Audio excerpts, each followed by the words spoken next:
అన్నపూర్ణమ్మ గారిని మాట్లాడవలసిందిగా రిక్వెస్ట్ చేస్తున్నాం. తిట్టకు.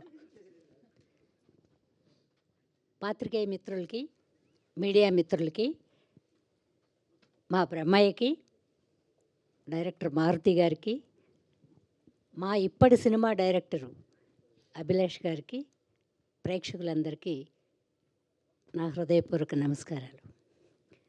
పెళ్ళికాని ప్రసాద్ సినిమా కాసేపు చూసి నవ్వుకోవచ్చు. పిల్లల ఎగ్జామ్స్ కూడా అయిపోతున్నాయి, ఇంటర్. అందరూ వెళ్ళి చూడండి, ఎందుకు పెళ్లి కాలేదని తెలుస్తుంది, పెళ్ళి ఎందుకు చేసుకున్నాడో తెలుస్తుంది.